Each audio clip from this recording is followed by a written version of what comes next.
Well, good evening, everybody. Thanks for coming out to see a bunch of familiar faces and some new ones. So thank you for joining us. This is the fifth session of the Sandwich Generation. I want to thank the Fairfield Library for hosting this. We were talking earlier, this started back in January on a cold, dark January evening, and now summer's upon us. But none of the issues have changed.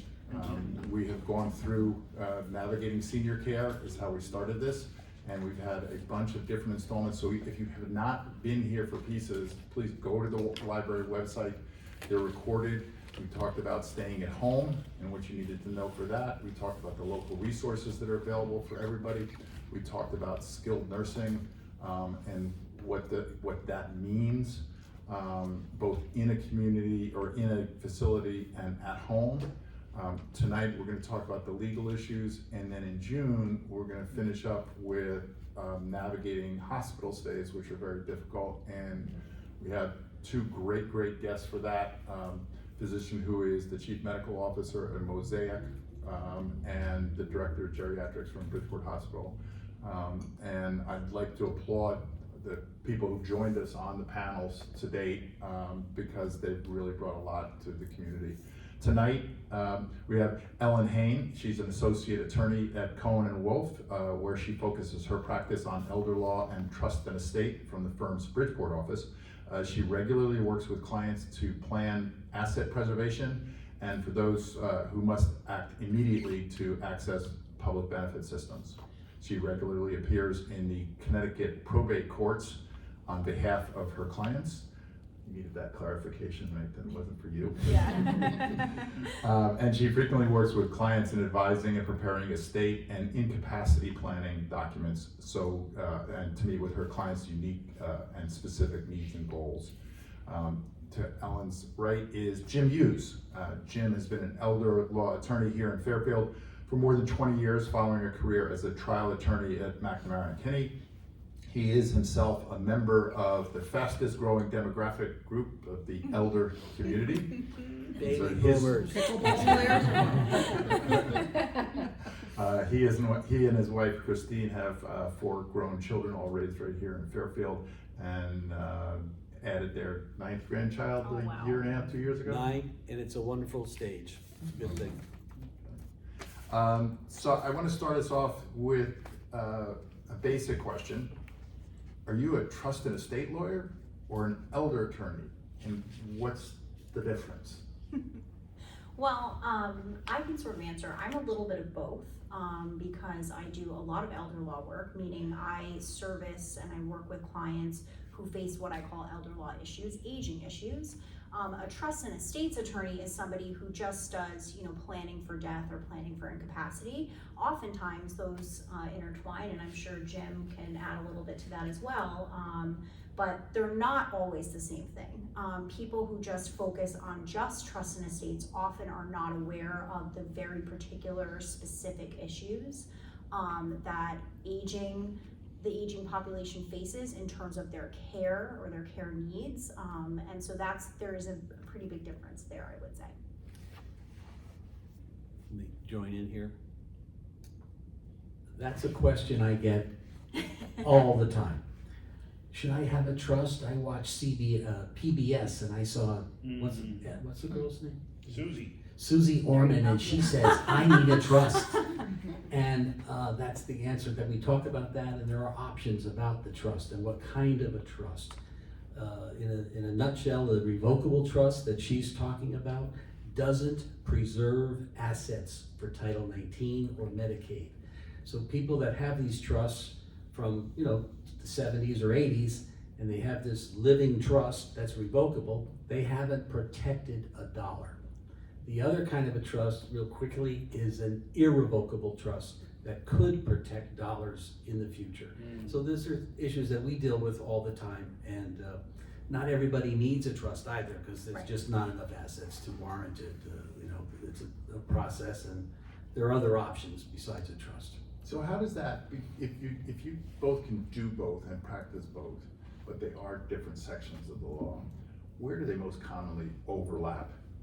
Where you're playing both sides. It's not a fence, but you're doing both at the same time. Right, so I mean, you know, people who, you know, are facing, like, let's focus specifically on, elders who are facing long-term care issues, so looking to access public benefit systems. You know, there's a very specific type of plan. You're trying to either maximize benefits for like a surviving spouse, for example. So there's some lifetime planning that's going on, not just post-death planning. So that's where they can really differ. And you need to, you know, an elder law attorney is able to sort of evaluate both. How do we, you know, what is the best plan for somebody who needs planning now? How do we make their documents, their trust and estate planning documents work now, but also work later? So there's sort of it's a usage of both, I would say. I don't know if Jim has anything to add to that. I try to tell my clients, you can't open a trust on Monday and apply for benefits on Tuesday. Right. Okay? There's a 5-year period that this trust, the irrevocable trust, has to be established and funded. So everybody thinks, oh, I'll get a trust and I'll get my spouse into a nursing care situation sooner. Not happening unless you've made plans, and that's what we talk about. We talk about a 5-year window for making some major plans for asset preservation. That's one of our jobs, is asset preservation, and most people would rather leave money to their children than to a nursing home situation, which is very expensive now. It's about $20,000 a month now. About, yeah. At most every place. That's called private pay when you don't qualify for Title 19. So there are things we can do, but if you're a multimillionaire, if you give all your money away today, you have to wait 5 years before you apply. Okay, In a so nutshell. and we'll get into this because that's a big issue, and there are a lot of nuances and rules to it. Let's step back a second and start with some of the basics that people do and don't have, and when you need them. Okay, so power of attorney, healthcare proxy. The difference between a power of attorney and a will, I get that a lot. It's like, oh, well, I'm the executor on my mom's will. Like, great, we're talking about her care. She's not dead yet.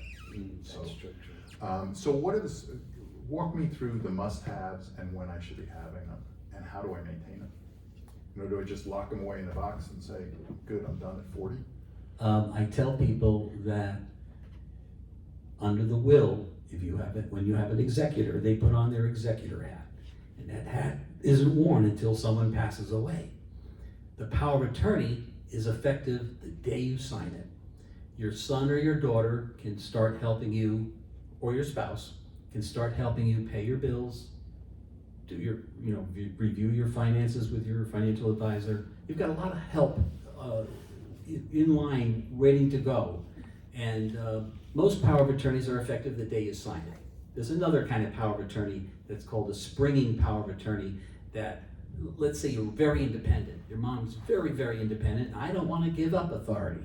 So she does a springing power of attorney that will give up authority when something bad happens. And then we have to get a doctor's report to confirm that something bad happened. Mom cannot handle her affairs anymore. So there's different POAs. They're so important to have. You can't do anything without it.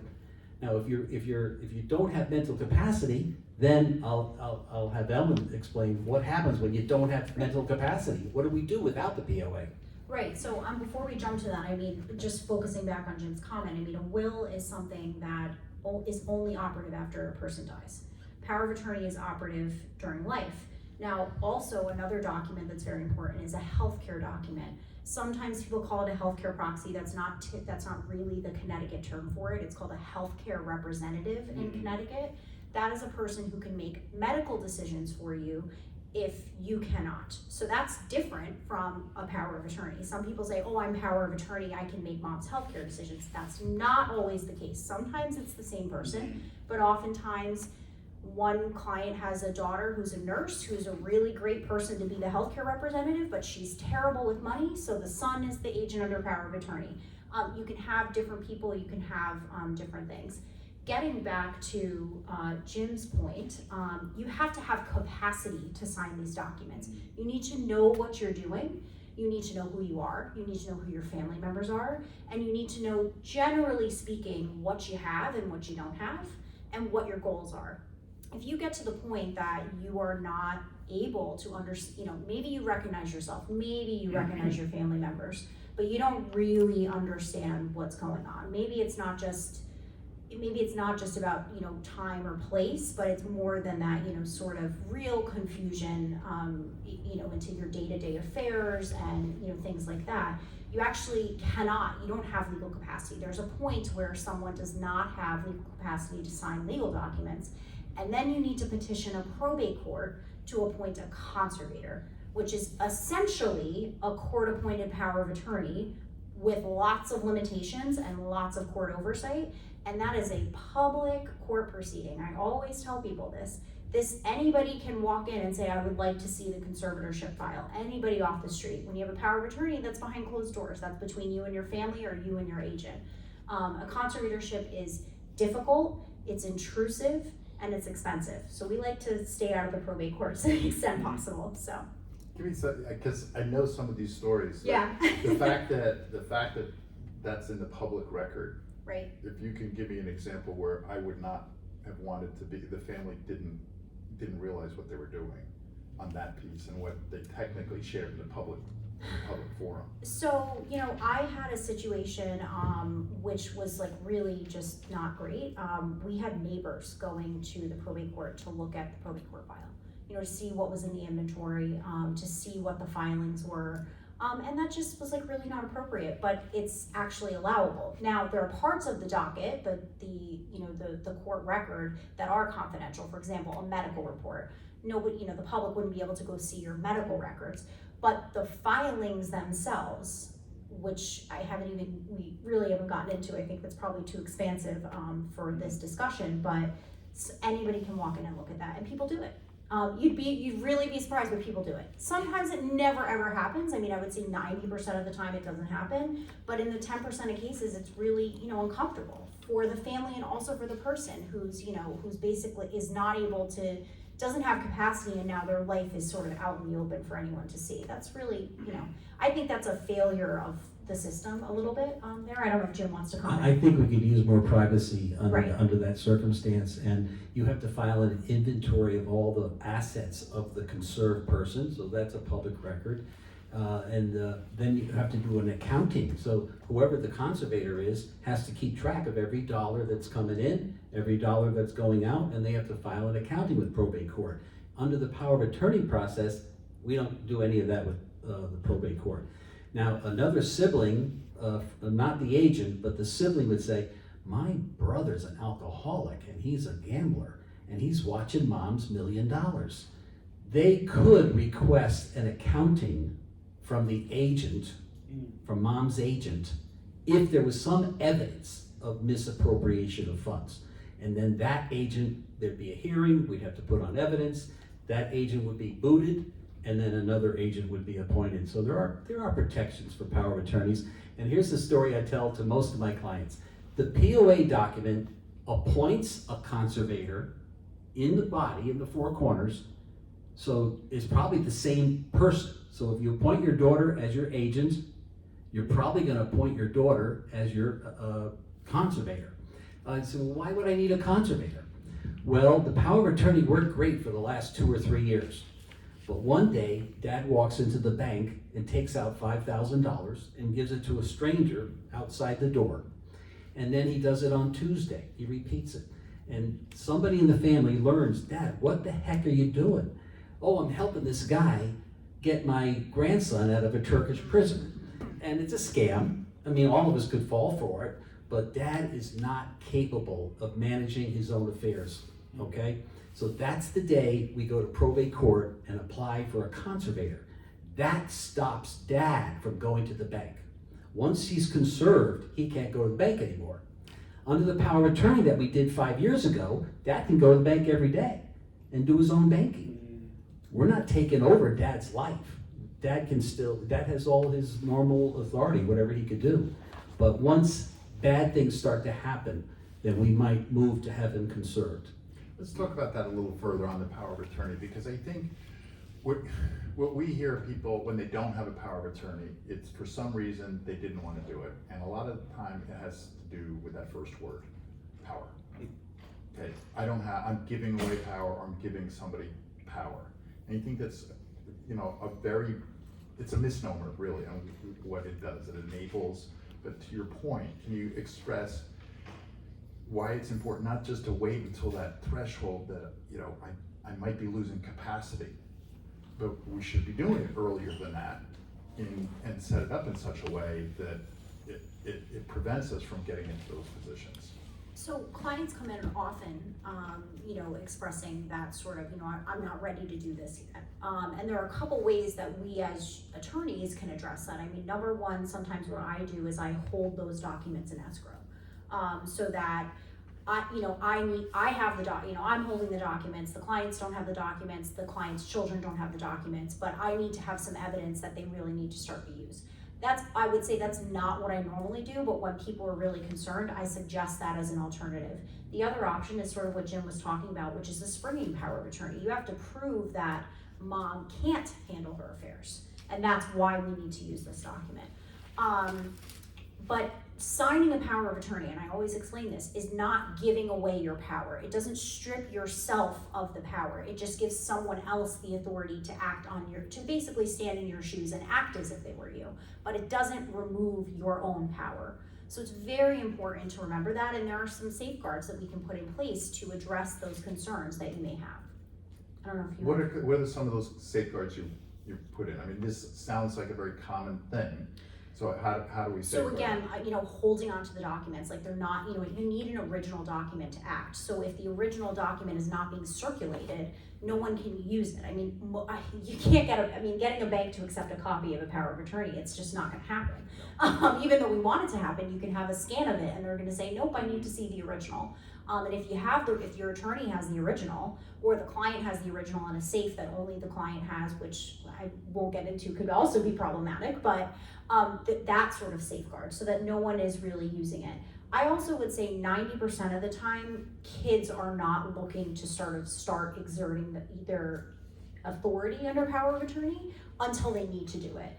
You know, we would address that, we would flag that when there are real true concerns, and whether that's sort of someone's own unwillingness to give up, for lack of a better word, control, or if there's a real concern there. And a lot of times what I tell people is, if you're really concerned that your kids are gonna act against your wishes, maybe you shouldn't be naming that child as your agent. You know, that's a really common one. You know, I always say, well, why do you wanna name that child? Oh, because they're my son. Well, okay, that doesn't mean that they should be your agent. You know, there's not always, you know, people sort of have these preconceived notions of who should be their agent, and I think commonly it's spouse or children. But sometimes kids are not the right person for whatever reason, and it should be a family friend or a cousin, or, you know, someone else should be in that role. So those are some of the safeguards. I don't know if you have some others to comment on. We have appointed the wrong child Yeah. on occasion, who absconded with over $200,000 in self-use of the funds and misappropriation. We asked for an accounting through probate court. That's our protection. We don't want that to happen in the first place, but you know, you think your child's going to be there to help you, and you cross your fingers and hope that they will. And so you choose the best child, or if your spouse is not around, then you go with the best child, maybe. Otherwise, and there are clients that don't have children. Right. So where do they go?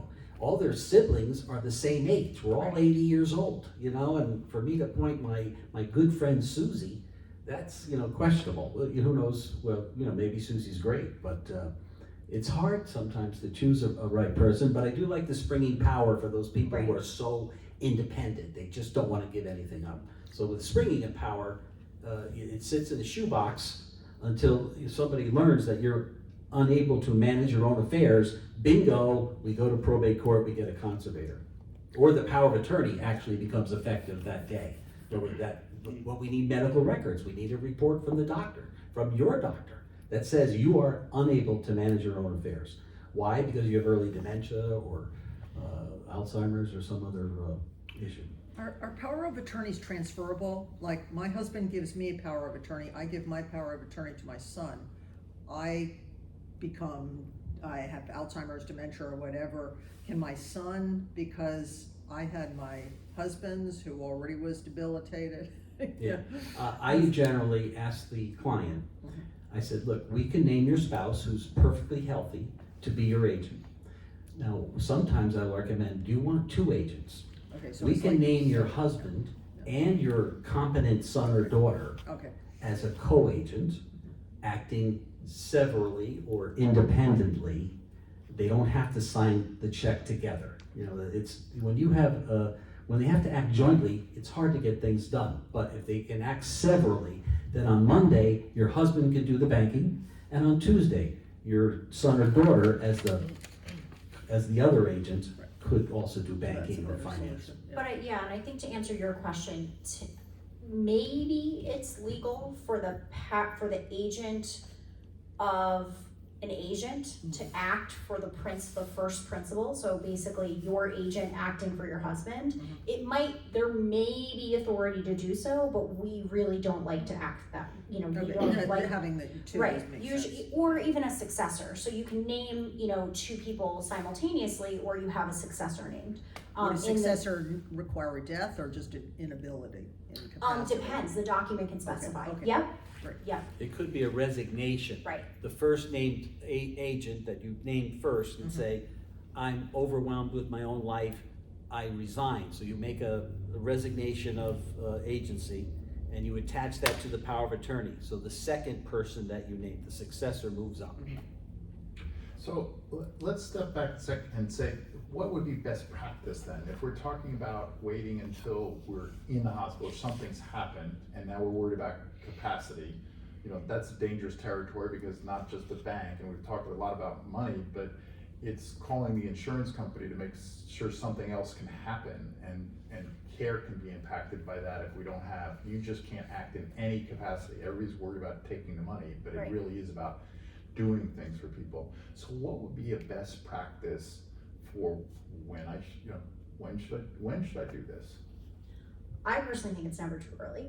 I think you should, have something in place. Having something in place is better than having nothing in place. But that being said, people who are very healthy have medical emergencies that they're not aware of, and then they become incapable very quickly, and they were not planning for that. Very young or even older people.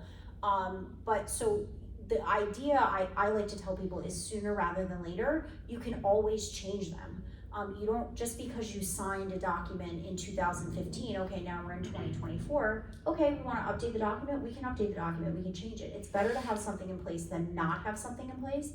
That being said, it can be addressed. If you're in a crisis situation, I think the question becomes, do you think the person who's experienced, the medical event or whatever is capable? And then it's, having an assessment done, because that person's not gonna be on the phone calling Medicare saying, why is this denied? You don't wanna be putting them through that either. So, it's possible to set that up in a crisis mode, but I always say that sooner rather than later is my suggestion. Agreed. And so I know there's a physician involved in capacity, but you guys are probably in the first position to say whether I'm gonna present this legal document to somebody to sign. What are the cases, how do you know that? What are you looking for? Whether it's a will or a power of attorney, they have to, Ellen talked about this earlier. Does the person know who they are? Do they know the objects of their own bounty? Who are their family members? Do they know the day of the week? Do they know, maybe who the president is? Do they really are they in touch with reality today, the day they're signing it? Right. Okay? So there might be times when there's early dementia or that's starting to set up. That doesn't mean they can't sign a power of attorney or a will. As long as you get early, you gotta get it done and wrap it up and make sure that's done. Otherwise, we have to go to probate court and get a conservator, which again is a lengthy, expensive, more involved process. Right, and just to add on to what Jim was saying, I think also, family dynamics and family situation go into my assessment of someone's capacity. Is there only one child and there's no spouse? and that only child is the one who's, you know, been around, and the parent is, you know, there's a little, you might be on the lesser side of capacity for that because of the, you know, family structure, but somebody who's, you know, has a very complicated estate, has kids, you know, fighting, you know, against each other, you know, you might not be willing to say, oh, maybe we could feel that they're comfortable with understanding what they're doing. So it's not this hard and fast line, and I think oftentimes what's confusing to people is that medical capacity is not always the same as legal capacity. And so, you know, an attorney really needs to assess whether there's legal capacity. When in doubt, we go, if we're really not sure and we're worried about something, we go for a conservatorship. And I had one other point, but it just left my mind, so we'll have to keep We'll talking. get some time. We talked a little bit. Did you have a question? Yeah, two. First one's easy. Authority for power of attorney ends at time of death. Yeah. I was told I want to make sure, so I stopped writing checks. I stopped opening mail because I got advised you're done at time of death. Now everything shifts to the will of the executor. You just said a term I never thought about before: the distinguishing between legal capacity and medical capacity. Let me give mental. Not legal capacity and medical capacity. Medical. Yeah. So I care for a senior that just got diagnosed with dementia. So medically they have a condition, but I wouldn't say they're legally, how do you distinguish? Right, so without talking about that specific situation, I think we can just talk generally speaking. Sometimes people think that there's a diagnosis, whether it's, you know, it can be ALS, it can be dementia, it can be Alzheimer's. I have that diagnosis, I can't sign documents. That's not the case. Okay. That's the start of the investigation. Okay, so we're aware there's a diagnosis, but where somebody is in that spectrum can be very, very different. Even in, mild dementia, that can be, there's huge range of mild dementia, you know, or advanced dementia even. You know, there becomes a point where it's very clear somebody is not capable, but there is a point where, you know, you really have to assess that person and talk with the person, and you're more than just your diagnosis. I think that goes between you know, a mental diagnosis or a physical diagnosis or physical ailment. You're more than that, and that's really what legal capacity gets to, I would say. I get the sense, you sort of touched on it, I think that the goalposts move a little bit. And, you know, within the world of dementia, we know about sundowning. Okay, so that at 3 o'clock in the afternoon, you could go and say that Mrs. Jones can't be signing this, and Jim could see her at 10 o'clock in the morning and have a totally different interpretation. Is that not It's possible. Or the opposite, you know, Right. yeah, right. It's Yeah. possible. Got it. Yeah. Helpful. Thank you. Helpful. Yep. The other thing I wanted, go ahead. I just wanted to ask a question. You had mentioned like someone had spent $200,000 of their parents' money. How does that happen? Is there any checks and balances? Does somebody see them writing the checks, or? Generally, no, Okay. because you appointed someone that you trust and you love, and they love you, Right. and you expect them to take care of you with your money, and their obligation, their legal obligation is a fiduciary obligation to take care of mom. Now, in the instance that I was involved in, that person felt that it was important for their child to pay tuition, the grandchild. And on the power of attorney, the new ones that we have, we've been out for 5 years or more now, there is a way to make gifts to your agent. So mom can still make gifts to her daughter, who is her agent. So query whether or not that was a gift to the daughter to pay for the grandson's tuition. So that's a legal question, and it was tried at the probate court, and it was found that she misused and misappropriated the funds. So there are circumstances where an agent, and it's allowed in the power of attorney, if you check the box that says I allow gifts to my agent. So you know, arguments can be made that, oh, that $200 that I took, that was to pay for my support. I was going to be kicked out of my house. I lost my job. I had no money, and mom wants to support the daughter. She doesn't want the daughter kicked out of her house. Legal arguments can be made both ways. But there's no way to make you can't get restitution from your. You could get, if there was a finding of misappropriation, a legal finding, then that would be $200,000 that the daughter's not going to inherit, in a sense, you know. So pick the right person, and kind of watch your bank account. It does happen. So. Okay. It's sometimes you get in positions like that, you hire somebody outside the family to run the money. Right. There are senior, I wouldn't call them managers. They're money managers. Money managers that could be checking that bank account. If mom doesn't have the capacity to check it and dad's predeceased, there is a third party that gets paid for doing what they do, but they could watch that account on a monthly basis and see where the money's going. Now, could a brother or a sister do that and say, hey sis, you're in charge of mom's money, but you're an alcoholic and you're a gambler, and could I see where the money's going? Sister can say no, okay? But that sibling could go to probate court if there was some evidence of misuse and ask the probate court to order an accounting. In a situation like that, then you sort of like, there's the issue of like confrontational situations where then each side shows up to court and there's all this like back and forth, and then the estate is just completely depleted, right? Worst case scenario.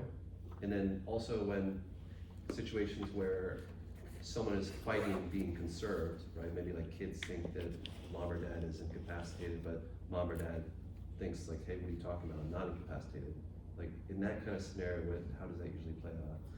Let me get into that's. We're gonna touch on that. I want to just finish up some things on power of attorney, because you alluded this before with the son being the power of attorney and the daughter being the healthcare representative. Right. What we see sometimes too is these hacks that families do to keep everybody happy or to put checks and balances. Is all 4 of my kids are power of attorney. Why'd you roll your eyes? We don't typically like to do that. I wouldn't do it. Yeah. You know, they just would. It's just a it's sad. logistical, I mean, it's a logistical nightmare. There are times when sometimes people do, the most I'm comfortable with is 2. If there's 2 kids and we're just naming 2 kids across the board, and there's basically 2 options. You can name the 2 kids to act jointly, which is a logistical nightmare because they quite literally have to sign checks together, which good luck. You know what I mean? Or they have to appear at the bank together, and that's not a good idea. But there's also this option where you can have them act severally, meaning they have independent power. Now that can also be a problem because you can have one doing one thing and the other doing another. We try to flesh that out in our discussions with our clients, whether that's really appropriate for the situation. If you got 2 kids that don't get along, why are you trying to put them together on a document? It's never gonna work. It's never gonna work. So that is an option. Just to touch on your point as well, I've had clients require that their power of attorney hire a bookkeeper.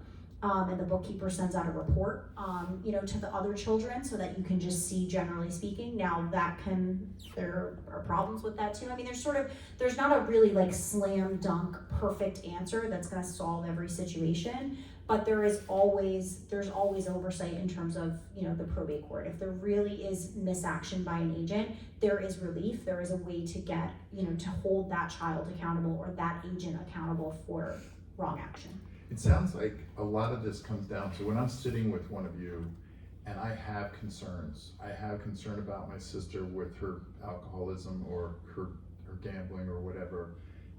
These 2 siblings don't get along or whatever. It's just to get that on the table before the document's written, to look at, is that not in fact the strategy about the power of attorney is what we should do here, not get the power of attorney and then work it out later. It's right. Like you don't know us from Adam and Eve. So we're gonna bring you into our family dirty laundry here, if there is some. Oh yeah, for sure. I mean, I think that's one benefit that people often, people are like, oh, lawyer's expensive. I can just get this document on LegalZoom. Part of what attorneys do is they're counselors. I mean, we counsel you through these issues that your family are whether that's family dynamics, whether that's finances, whatever it is, we can help you through that and help think through it before it becomes a problem. I mean, to the extent possible. We can't predict everything. We can't solve everything every time, but having those discussions, communicating, thinking things through makes your life a lot easier, I think, in the long run.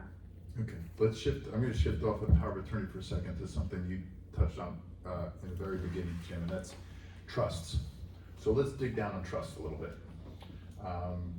And let's just start, where you started with revocable and irrevocable. I know there are many types, but let's stay on those and compare and contrast, because there are certain situations where one is good for one thing, or one is the right thing, situations where one's better, and they have their pros and cons. So walk me through them a little bit. That's the question we get from a lot of clients who have been watching Susie Orman. We're trying to get Susie here, but And Susie will tell you you need a trust to avoid probate. And that's generally true in Connecticut, except you still have to file a Connecticut estate tax return. You can't sell your house until you get that tax return done. You have to file it with your Fairfield probate court. So did you avoid probate? Yeah, we avoided the judge telling me where to send the assets. Because with a trust, there's no probate assets. Except we still have to do the Connecticut estate tax return. And we still have to pay a very healthy fee to the probate court, which is not a tax, it's a fee. And with an estate of a couple $1 million, that could be numbers of thousands of dollars for probate court. You're not avoiding that, even with your revocable trust. So, and it doesn't protect assets. Again, this is the discussion we have. People show up with the trusts that are this thick. They got it in the 70s or the 80s, and they have no clue what it does, or whether it's even funded. Do I even have my bank account in the name of the trust? Is my house in the trust? They don't know sometimes. And so they haven't funded this trust. Well, when the wife has a stroke and dementia and Alzheimer's and ends up in full-time care, the state of Connecticut says, hold the phone. You have a revocable trust? Oh, and there's $1 million in it? Go revoke it and go spend your dollars. Go spend down to qualify for Title 19. The other trust is called an irrevocable trust. It must be set up and funded 5 years before you go ahead and make your application for Title 19. So I've had clients with assets that didn't have a trust at all. And let's say you have about $2 million and you're sitting in the nursing home, you're not coming home. Well, we could make a gift today to the 5 children, but we can't apply for benefits until 5 years after that gift. So we don't need a trust to do that, Right. but it could be done. I mean, that's an aggressive gift, and you have to cross your fingers that your kids are going to have that money if you need it to pay the nursing home. But you retain enough money to carry you for 5 years. So that's another option. It's aggressive, but it does work if you have a lot of assets. Okay? So is there a reason why I would have it then? When's a good application of a revocable trust? Well, I think revocable trusts were very popular back in the 50s and the 60s, and maybe the 70s, because the working husband wrote all the checks, he balanced the bills, and he said, my wife has never written a check in her life. I'm gonna have a trust for her because she's, just not worldly, financially worldly. Well, that shit is hit the fan, okay?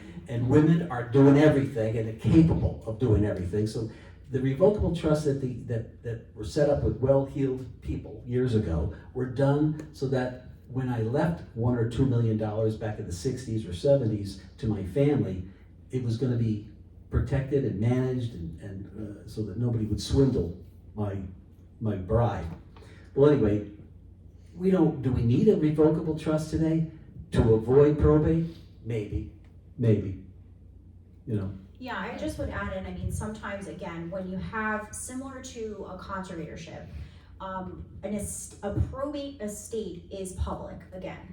And there are some requirements that, without getting into the weeds of things, if you are, for example, disinheriting a child, you may want to do that in a trust, or disinherit, if you don't have any children and you're you're doing all to charity, or, all to one cousin over the other. You may want to do that outside of the probate court to sort of avoid litigation or avoid concern, because again, public document, and there are some notice requirements that need to happen. Number two is, I commonly see, which is not really the real topic, but it can come up, in this situation, is if you don't have any children, you have minor grandchildren, you're giving everything to your grandchildren. You can already kind of set up a sub-trust for minor children or for people with special needs. There are very particular cases where they can be useful, but the most common thing is it's not an asset protection trust. I think that's the common misconception. Somebody comes in, I funded my revocable trust, I can now apply for Medicaid. No, that's not how that works. So I would say that's really the biggest misconception that I like to get out there. A revocable trust does not protect your assets. It just doesn't. So let's dot down an irrevocable trust, but I want to approach it first without there may be some of us in this room who don't understand how we're getting to Medicaid or why we're getting to Medicaid. That's a great tool for it. But how do we get to it? Why do we get to it? Medicare, I file and I go on it at 65. Just happens. Medicaid's the same thing, right? There's this great confusion about it. So what is Medicaid? And how do I, since we're talking about money, when do I qualify for it in the state of Connecticut, understanding that the rules are different from state to state? Oh, wow. Yeah, good question. So I think I'm going to start back with Medicare, if I could, because I think that's where people often are confused. Medicare is great insurance for most people, but it does not cover long-term care costs indefinitely. There is an end date. Okay, you can get basically days 1, I think it's days 1 through 20, they cover 100%, days 21 through 99, it's 80% with a 20% copay, and then you need to have Medicare supplement insurance, and then at day 100, you're 100% done. There's nothing else left. I might be off by a day, it might be day 99, but either way, that's your maximum, okay? If you go into a nursing home and you need skilled care, you get through 100 days, Medicare says, sorry, I don't care how much care you need, I don't care how sick you are, we're not paying anymore. And that is the most common time that I see people are starting to think, oh my God, I need to think about Medicaid. And now you may have enough money, because once Medicare runs out, you could be private pay, or you could be looking at applying for Medicaid, because there's going to be a bill accruing to pay for your care that is not covered by Medicare. That's the biggest one. Draw a circle in your mind like a pizza. Draw a line down the center. And those are all your assets that you have. Let's say it's 900,000. So that whole circle's got 900,000 in it. And there's a married couple. The healthy spouse can only keep 154,000 and change. That's all they can keep. But they can keep their house, which is worth $1 million. No mortgage on it. They can keep one car. The spouse who's disabled can only have, this is a program for poor people, okay? Medicaid is for poor people. $1,600. That's one side of that circle that I drew. So we have to do a spend down to those magic numbers to get Title 19. Now, one of the big things that's happened in the last few years, and I have a couple with about 700,000, the wife has already moved into a facility.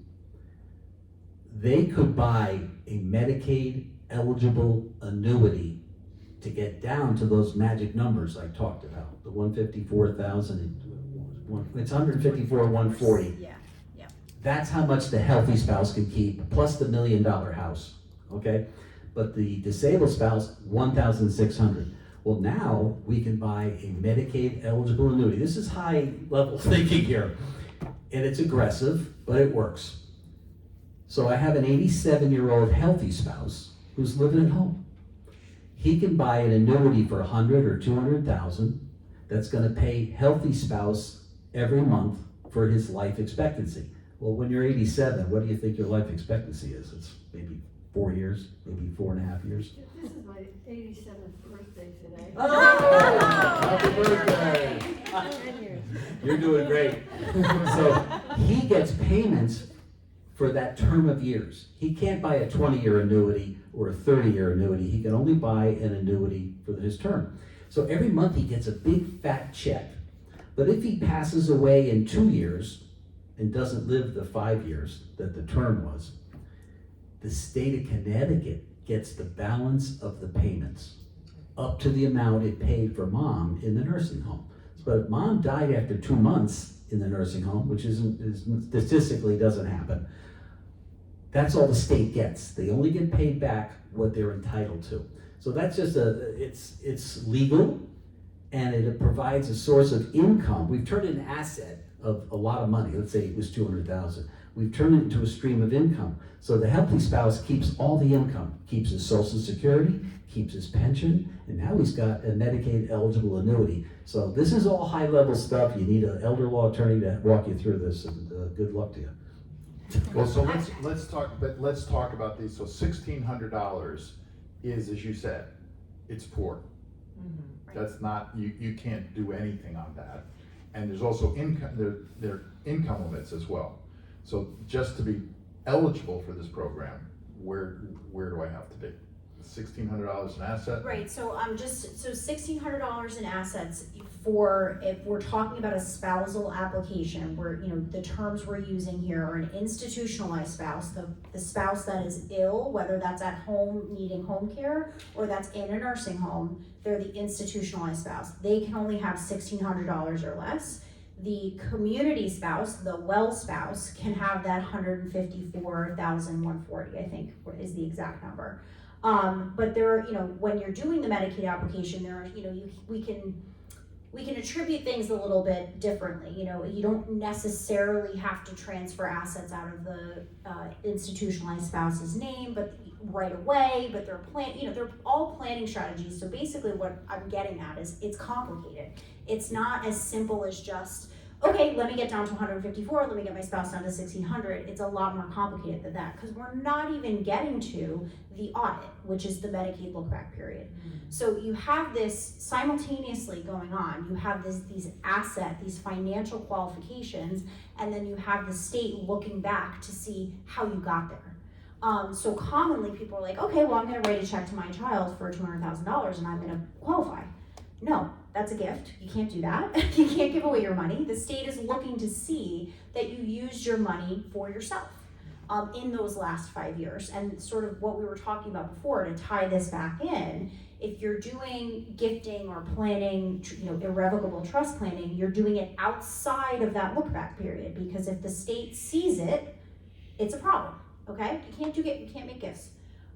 Getting back again to your income limit question, sorry, go ahead. One question on that. Sure. What if you have a joint account with, for example, with my mom or something, and so the state would look back, like it's under my name and her name, would the state?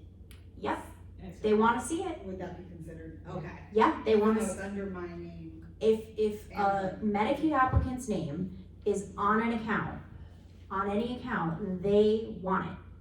You have to That would be prove. considered her asset. That could be considered her asset. It is very, very common. I see this happen all the time. I've got one right now that is an absolute nightmare, and it's been co-owned for 30 plus years, and getting the record to prove that it's been daughter's account for 30 plus years is a nightmare, because the bank doesn't have the record. So yes, they ask, do you have joint accounts? I mean, that's a question on the application. So if you own an account with a child and it's not your money, the state thinks it's your money, and they want you to prove it's not. Right. And it's on you to prove it's not, and they're going to assume it is the Medicaid applicant's money. You have to prove it. So, but that's sort of that's a great example of what the irrevocable trust does, because it sets up rules for the money. Right. That the state can go and look at and say, okay, the rules of this money were that they weren't yours. Right. So what is an irrevocable trust? And where, so it's what I want to do to get on Medicaid. Yeah. Okay. But there are pros and cons to it. We have to understand what's going on. So we set up our irrevocable trust 5 years ago. We put $1 million into it. It paid me mom and dad income for 5 years, okay? Mom has a stroke and she ends up in a nursing home. And we have no other money, just the money that's in this irrevocable trust. And the state is gonna look at our bank records and for all of our bank accounts. And as long as it was an income-only irrevocable trust, and mom and dad weren't touching the principal of that $1 million that's sitting in there, then that would be an exempt asset because you set it up more than 5 years ago, okay? So, I also just wanna chime in too, just to like bring it back a little bit even further. When you set up the trust and you fund the trust, you're taking the assets out of your name. You're putting it into the name of the trust and the name of the trustees. You are giving up control of the property, and that's why it's not yours for Medicaid purposes. Now, you may have an income retention, right? You may have a right to receive income on it, but you can't say, okay, well now I wanna buy a boat, or I wanna buy a car, or I wanna go on vacation, give me some money from there. Nope, it's not yours. and that's a problem with a lot of moms and dads. They don't Right. wanna give up control, and that's why, and I've had that numerous times. I don't want this irrevocable trust. I wanna control my life. I don't wanna pick up the phone and call my son because my car broke down. Right. And I need $1,000 to fix my car. They don't want that conversation. But even though we're planning to, for the future, for some bad thing that might happen or may not happen. But Ellen's correct. The state of Connecticut says, if you've got the irrevocable, you can't irrevoke it because you have no control. You have no management of that trust. Your son or your daughter, your trustee has that control. Revocable, that's a problem because you can revoke that trust. If that trustee can spend money on you for your health care, does Medicaid then look at it and say, oh, you actually do have? No, they would be just provide income only. That trust provides income only to mom and dad. It doesn't cover, and the mom and dad could use that income to pay their medical bills, obviously, or use it to go to Disney World. But The principal can't be you can't say, okay, but if I need, I need my health paid for, that the trust can use it, because that just totally dissolves the trust. The protection in the trust is that you're giving it away. You're not retaining an interest. You don't have a right for the trust to pay things for you, other than the maximum string you can retain is income. so if you have $2 million, you might not put the $2 million into the irrevocable trust. You might say, I'll put $1 million in because I don't really need it. I got a new car, my house is paid for, I've got great income from different sources, and I want to keep $1 million in my bank so I can do what I want to do. So sometimes we can do the irrevocable trust, but we're not going to protect $2 million, we're only going to protect $1 million. And you said something about you can only draw the interest, you can't use the principal. Income only. The income from the trust is going to be paid to mom and dad, or whoever the surviving parent is. Right, so most commonly that's interest Interest, income. okay. There are other income benefits that you can get from a trust, if you have if the house is retained and there's rental income, for example, something like that. But most commonly interest income is what we're talking about. Paul asked earlier about income. What happens to the income of both parties? So let's say that mom is in the nursing home and she has a pension and she has Social Security. Generally, the income goes to the nursing home. Right. Okay? But if there's a spouse at home that needs that income, because all they get is Social Security, they never got a pension. It's called allocation of spousal income.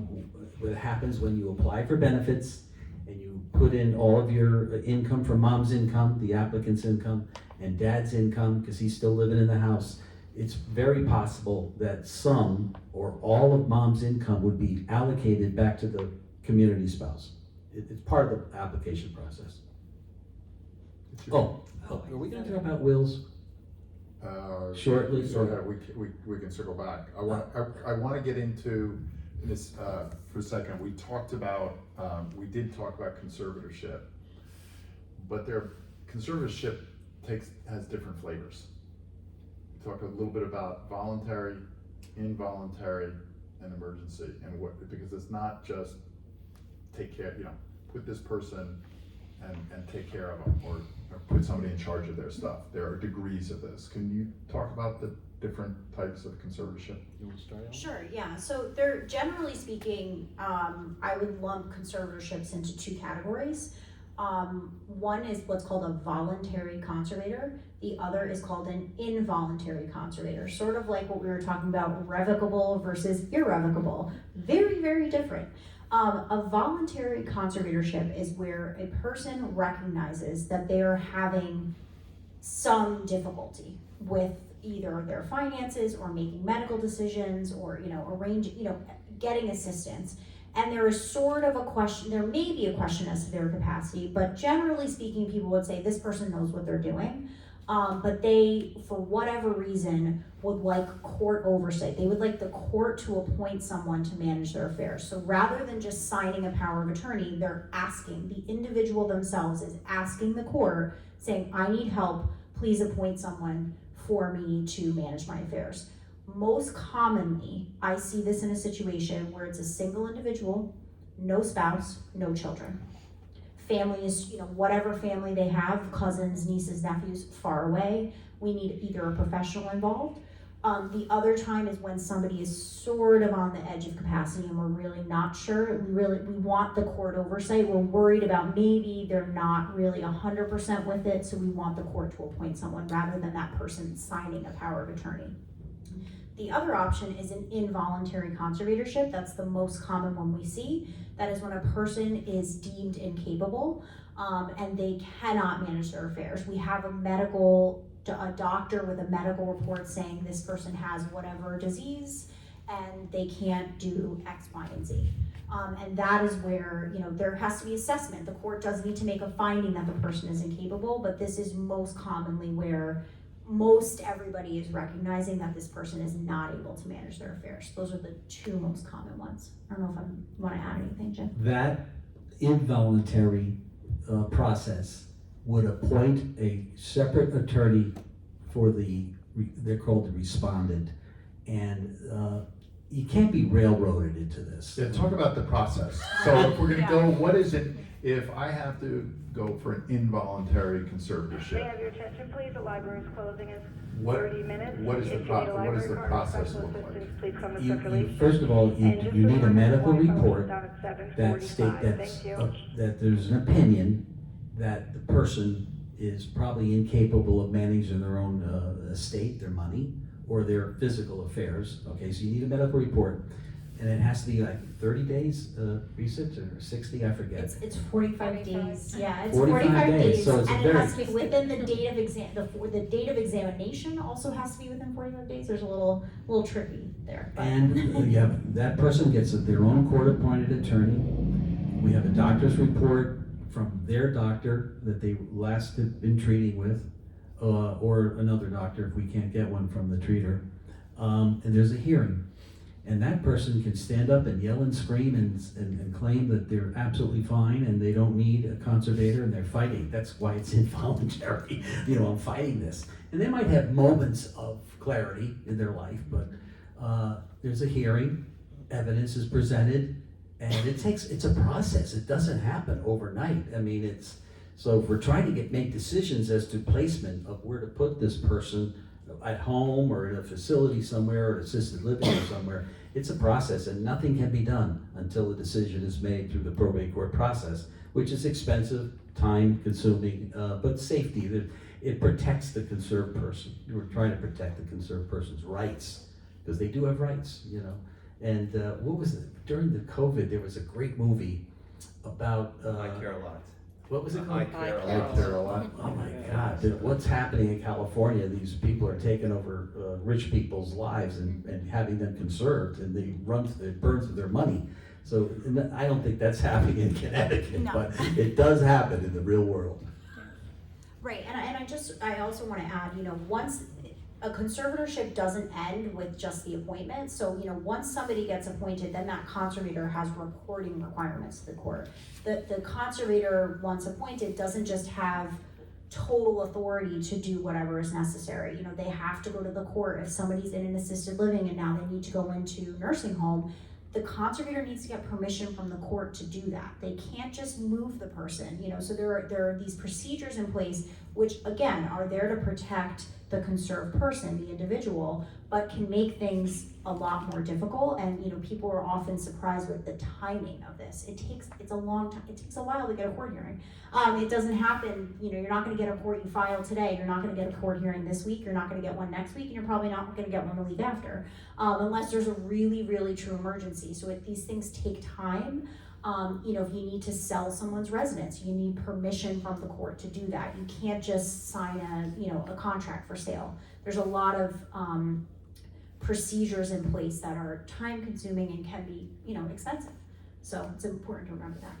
Let me ask the two sort of complicating things here. Sometimes you said it takes a long time.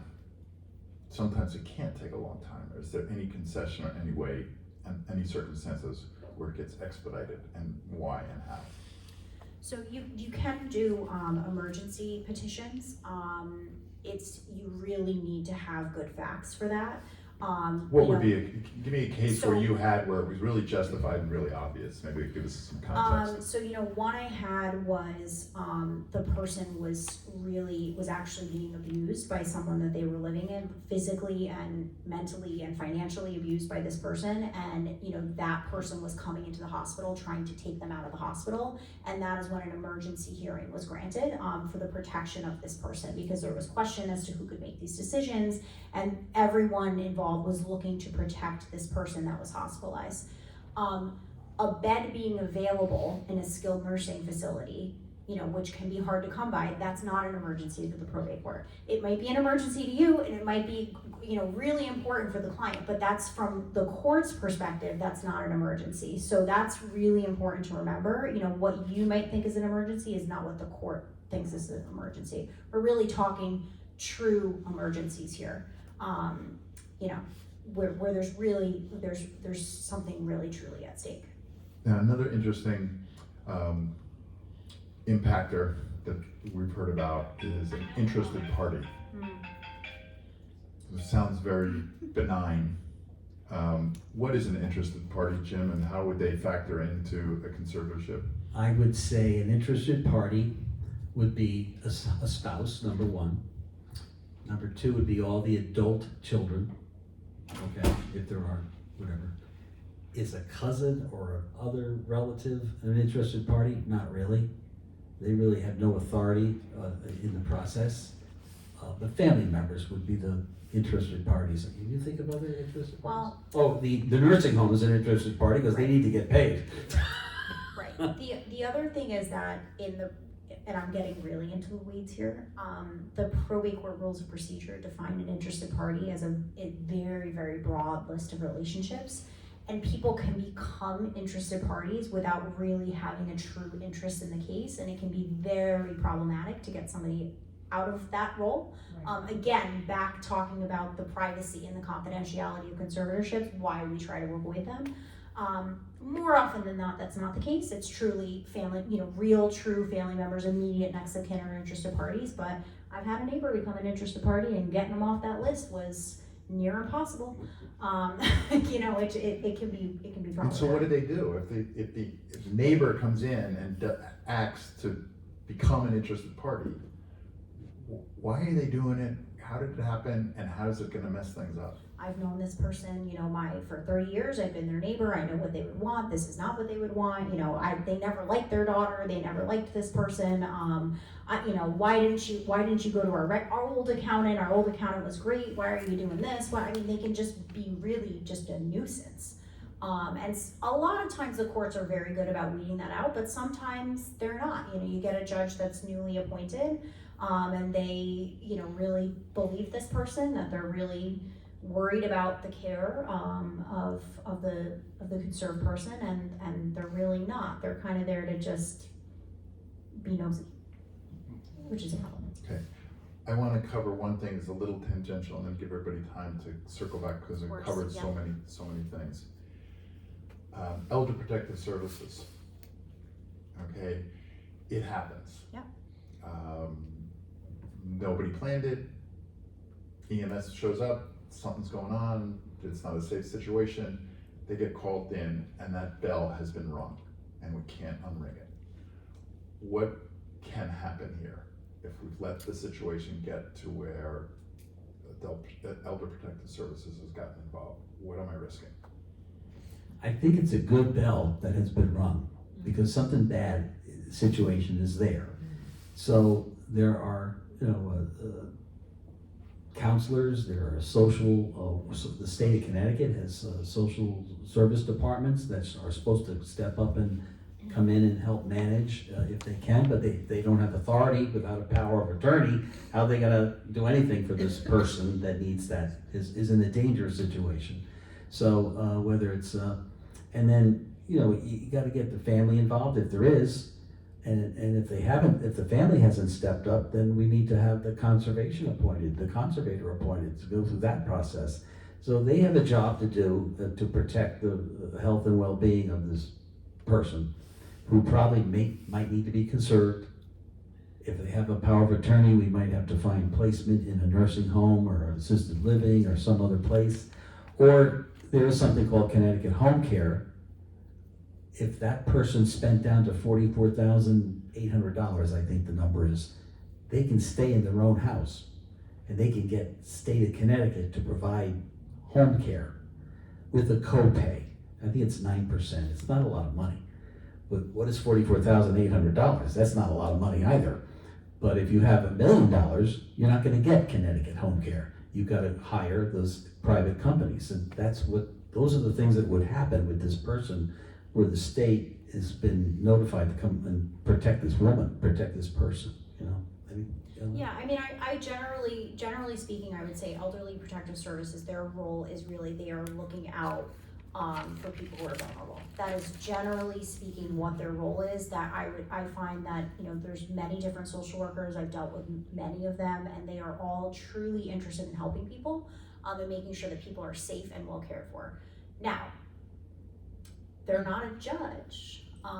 They sort of go in and they evaluate a situation, and they have their own personal biases, and they're, who did they get the report from? Who's in the home when they go out there? What's going on? I mean, there can be a bad result from protective services, but generally speaking, protective services can be a really good way, particularly in the cases that I've seen when somebody is really fighting having their kids help them. Protective services can be a big wake-up call. Because when the state comes knocking on your door and they want to come, they are going to demand to come in. You can't just turn them away. They're allowed to come in and assess you. That can a lot of times be a wake-up call for an elder who is really resisting care, resisting help, resisting their children coming in, because there's going to be a report that's going to say that they're not safe, that they do need this assistance, and it can really sort of push a reluctant person to start accepting help. So that's really the most common helpful role that they play. But that's where somebody who doesn't want to lose control has absolutely lost control. Correct. Because they didn't put these other things in place. Right. And again, not a good result, right? I mean, it's scary. I mean, it can be very traumatizing to a person, particularly somebody who's in the community who may have who might be elderly but might have some mental health issues, and the state barging in is really triggering for that person, and it's very scary. It's a stranger, you don't know who this person is, and now they're in your house for 2.5 hours asking questions about your finances and who your doctor is, and when the last time you went to the bathroom, when's the last time you ate, those kinds of questions are intrusive. They mean well, but we like to not have protective services get involved. The goal is to not have them come. Yeah. Okay. I open it up to Paul, can I say one thing? We didn't discuss last wills and testaments. And mom and dad married for a zillion years. Mom is now ill to the point of dementia or Alzheimer's. And they did wills 10 years ago or 20 years ago. And they're pretty standard wills. I leave 100% to my beloved spouse. That will has to be changed, because people aren't thinking about this. They're worried about taking care of mom. Mom's got dementia now. And she's not well. And the future doesn't look good. But physically, mom could live for 10 or 20 years, okay? That will has to be changed. You can't leave 100% to a disabled spouse. That's bad planning. It's bad. You're not preserving your assets, okay?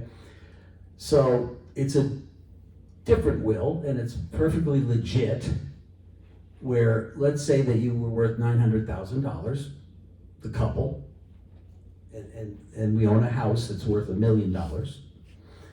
We're gonna transfer the house into the name of the healthy spouse, and the healthy spouse is gonna make a new will. It will not leave 100% to the disabled spouse. It will leave 1/3 in a trust for the disabled spouse. And so let's say we had $1.9 million.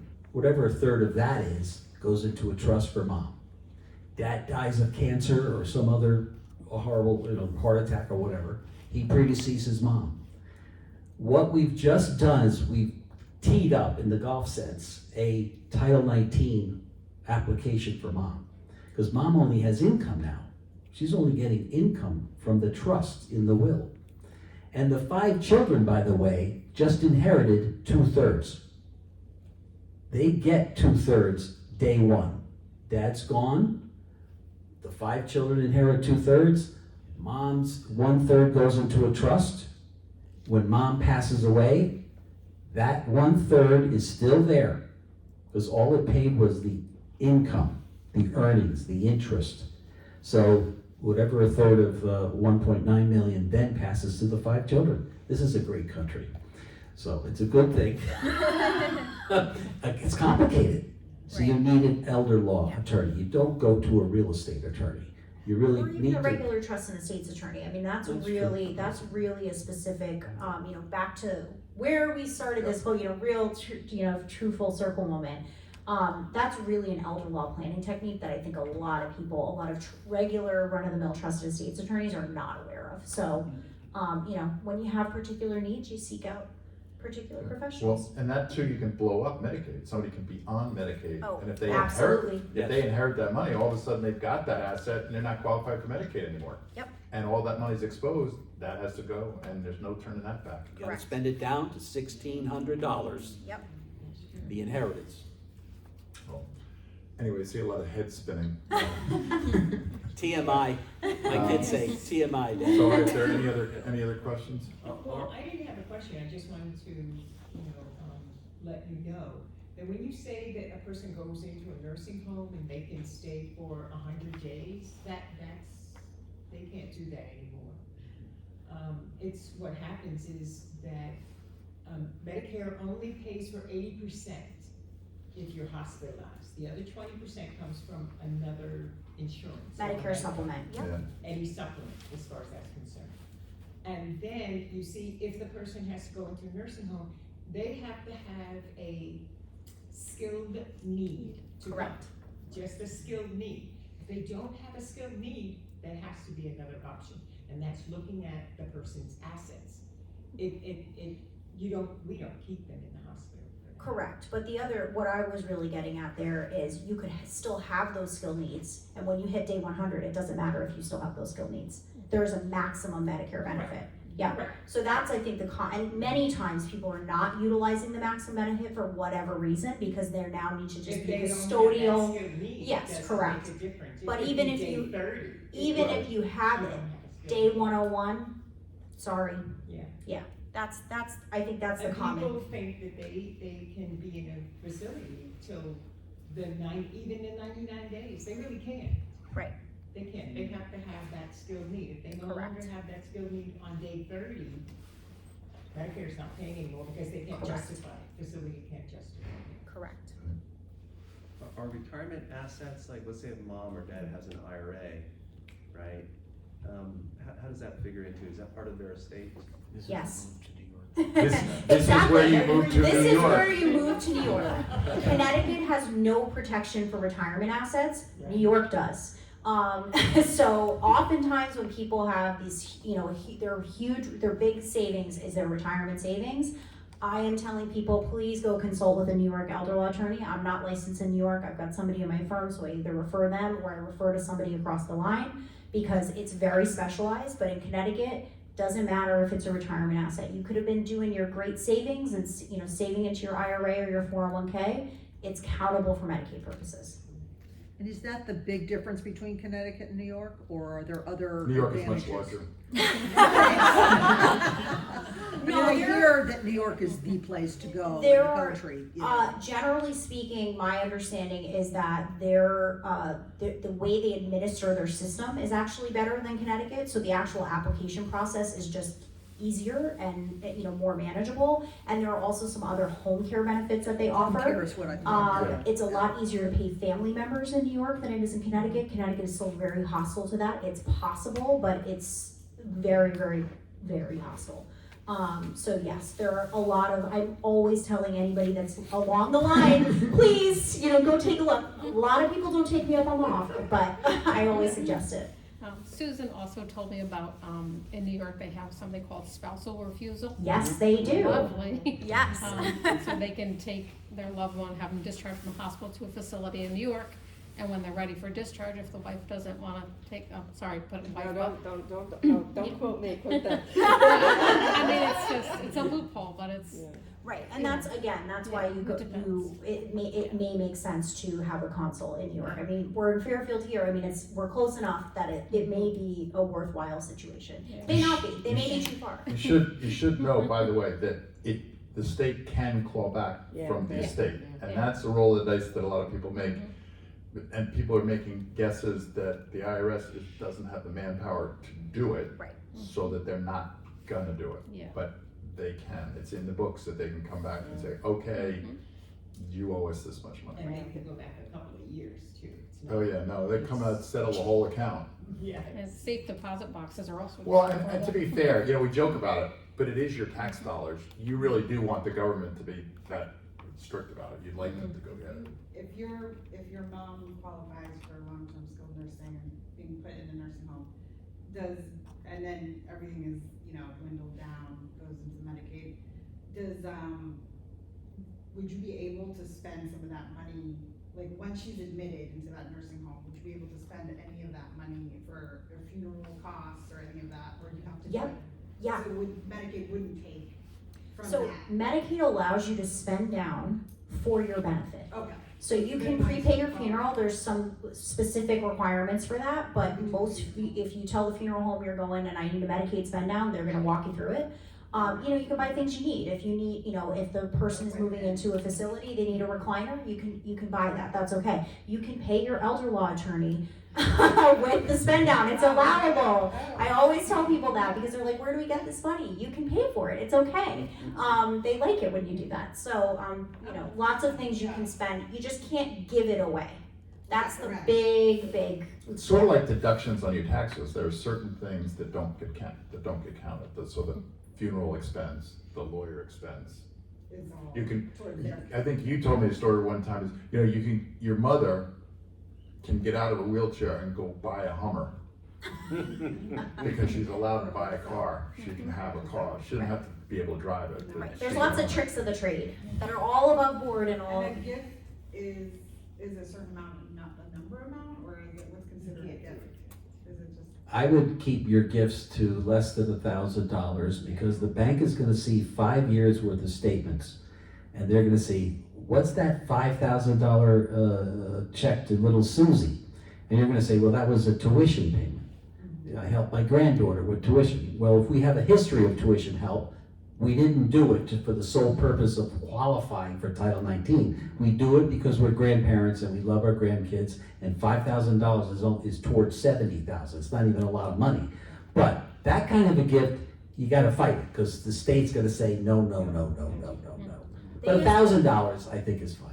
Yeah, they assume that any transfer of assets that is not for your benefit is a gift. They assume that, and it's on you to prove that it's not. And so, yeah, the rule, I would say definitely below 1,000, but I've had the state question recurring $550 withdrawals. Yeah, even if your mom's living with you and she helps out with some of the expenses currently. That's perfectly fine. She can pay rent if she's living with Does you. it have to be like stated as rent? You could have a lease, you could have a written lease. Should I have a written lease or no?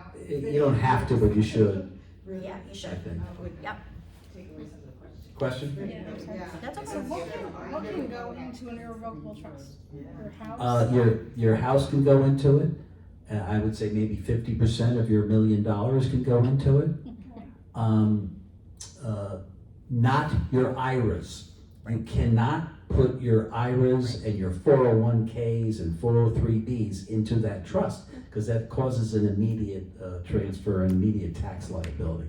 So you're kind of limited on what you can put in the trust. But you can do beneficiaries that are not necessarily your spouse or whatever. Well, your trust kind of becomes a will at that point. Yeah, it becomes like a will. There's a schedule of beneficiaries, and it's whoever you want. It's probably the same people you would put in your will. For your attention, please. The library is closing in 5 minutes. Oh, We gotta get out now. I had a scary thing happen to me today. I looked at a funeral bill. The woman was cremated, and the cremation was like, $1,500.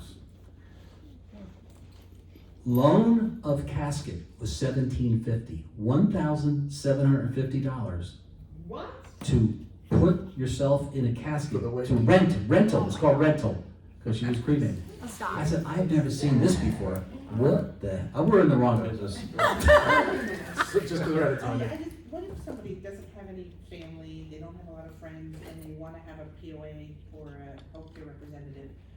I recommended, seek out elder law attorneys that also do that function. Is there another resource for people to find? pick somebody? the person? Yeah, to have somebody, It's other than- it's really hard. Yeah. And a lot of people don't really like to do that role because it's a hard, it's kind of a thankless job. I mean, you can get paid, but it's more trouble than it's worth, I for had a sure. client that had no one, Yeah. and they ended up, they hated lawyers, they hated doctors, they hated everybody, but they got a money manager, and the money manager became their power of attorney, because that became a trusted person for them. I refuse to be that person, Yeah. because I can't manage my own life. So. Thank you all. Yeah, thank you Ellen, all. Jim, thank you very, very much. Oh, by the way, Paul and Susan are the best. Yeah. He's giving me some money to say this. I have referred people to Paul and Susan, and they are so wonderful. I've heard back from my own people to say, we're so happy with Paul and Susan, what they do. They find a place for people to go, and they're great service. And this is Thank just you. great. Thanks And for then we doing the find program. really good speakers. Thank you so much.